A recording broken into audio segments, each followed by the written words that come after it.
Right. What's up? Welcome back to another Iron Tiger experience. I'm gonna have the contest winner that you guys chose for the worst tattoo in Mount Pleasant cover-up contest. I got a cool idea for him. I'm really excited about knocking this out today, so thanks for joining us, and I'm gonna share more of my story right now, so stay tuned. Pretty cool to maybe represent, your kid a little more and stuff, like how you want to be like something interesting that I've never seen anybody else have, What do you think? Yeah. That's cool. In this episode, I get to do a tattoo that I gave away for 100% free. What's interesting is a lot of times I do some of my best work when it's for free. In this case, it was a cover-up tattoo. I really enjoy doing cover-up tattoos. It's really cool feeling to be able to give somebody back like a piece of their skin that they've hated for so long. This contest specifically, I've only done one other time, where I look for the worst tattoo in Mount Pleasant. And what I do is just put out a post and have people comment like a picture of their tattoo. I take the top 9 that I think are the worst of the worst, and I put them up on another post, and I have the community vote by just picking the number that coincides with the picture that they think needs covered up the worst. I put a lot of thought into it, I put a lot of love into the design and stuff. It makes something special.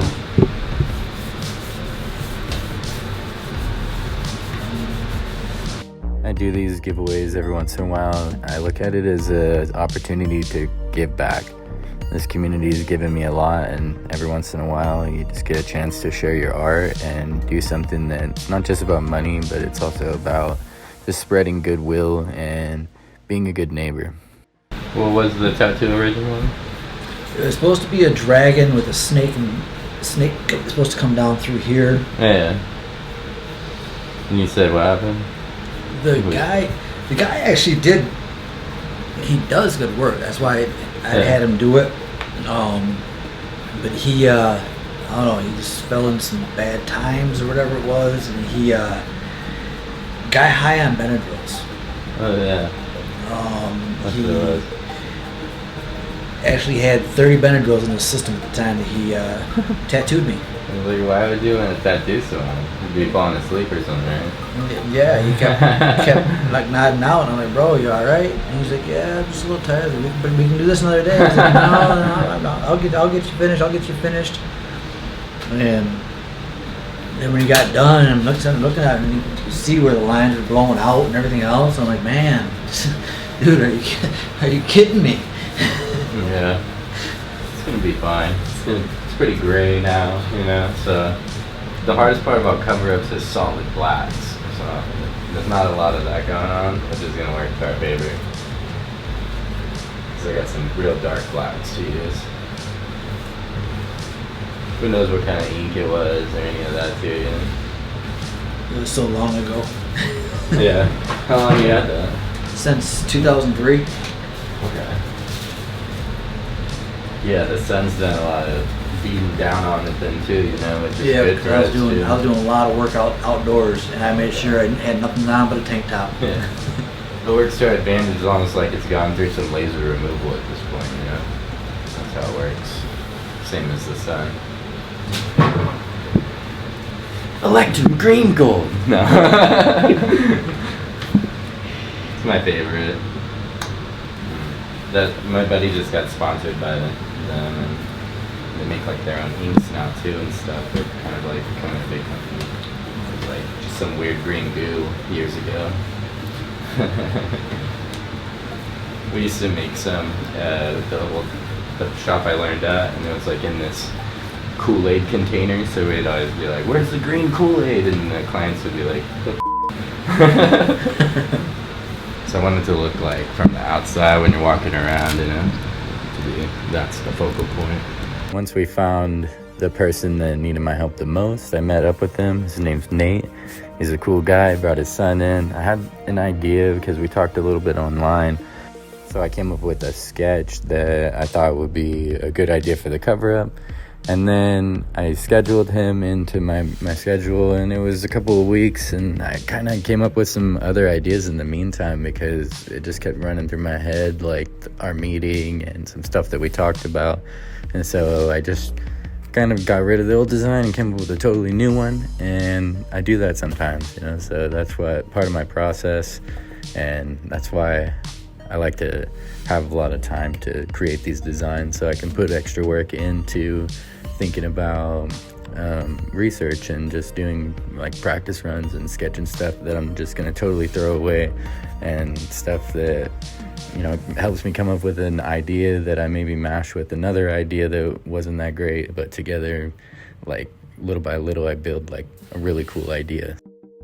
With this one, I wanted it to be something that could be meaningful, and I wanted it to be something that could really represent them properly. And he wanted something that didn't just represent him, but his son and their relationship together too, like father and son relationship. So what I came up with was this dinosaur riding a rocket into space. And to me, it has like really cool meaning, like shoot for the moon, you know, never let anything keep you down in life, and to keep that childlike sense of wonder about you. The last time I won was junior high. What was it? I think I won the 410 single shot 410 from Jay Sporting Goods. That's pretty badass too. Which I ended up giving it to my cousin when I turned 16. Because I ended up buying a rifle. His son is autistic too, so I just thought like a really colorful and encouraging tattoo would be something awesome to look at on his dad's arm for the rest of his life, versus like the big black blob that he had. And when he got home, he said that members of his family cried happy tears for him, and that's like one of the best feelings in the world for me, is the satisfaction of knowing that I gave somebody back a piece of themselves that they've been missing for so long. And you might not even know it, because you just get used to living and hiding this tattoo, or just trying not to think about it.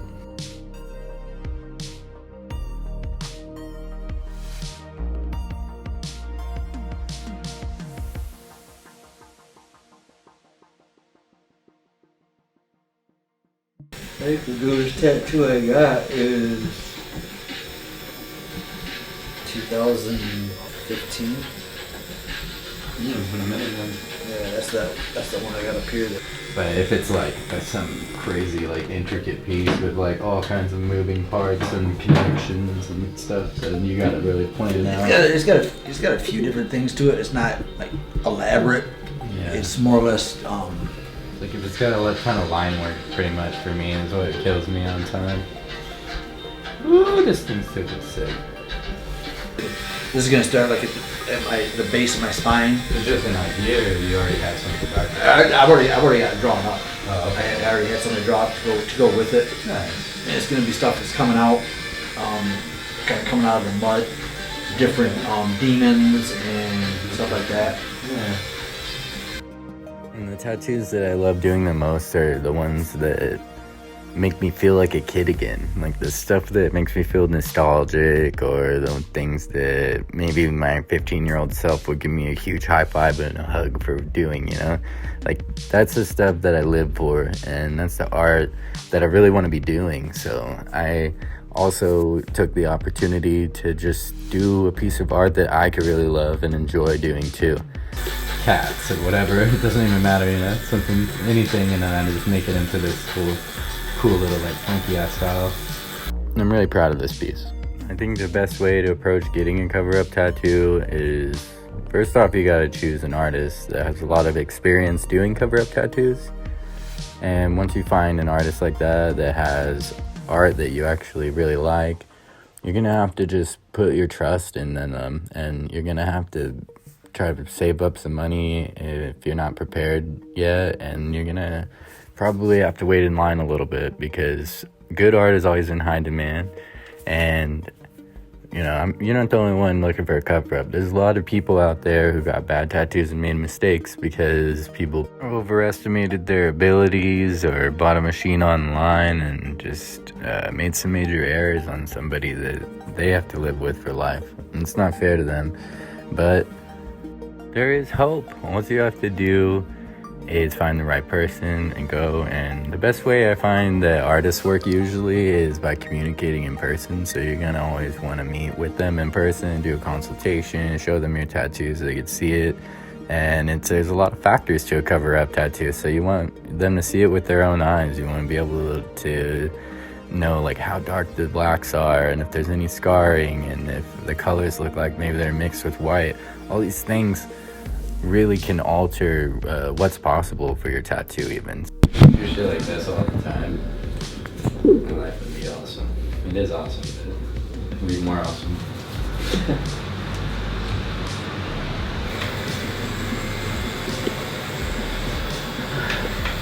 You having as much fun as me, or what?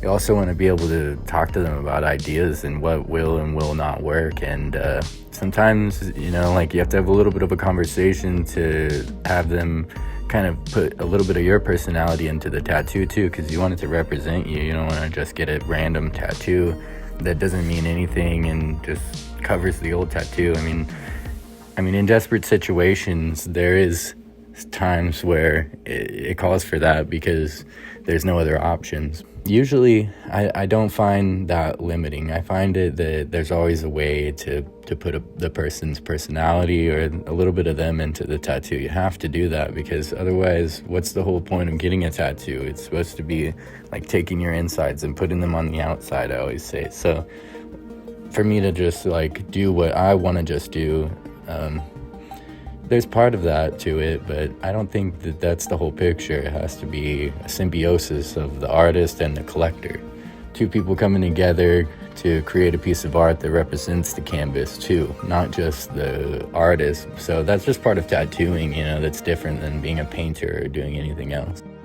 Tattooing is so raw and human in that way, and that's what I love about it, is the fact that it's not something you could just do alone in your studio with no other human being. You have to have interaction, you have to have communication, you have to have trust, you have to have so many things. It's a tribal connection from human to human. It's not something that is just a commodity that bought and sold. It means so much more to so many people that get tattooed.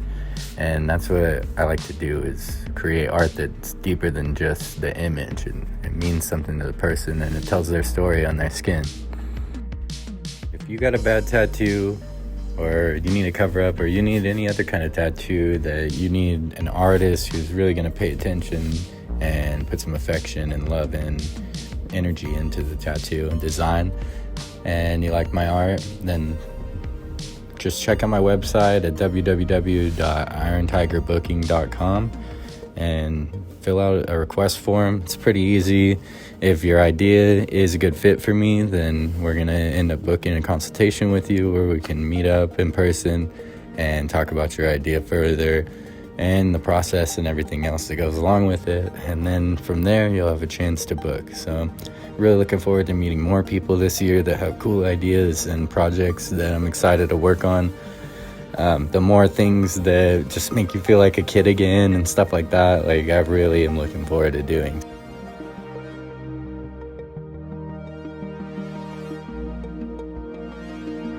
If you like this video, please make sure to subscribe and like and comment. It really helps me get this video in front of more eyes, and appreciate you all.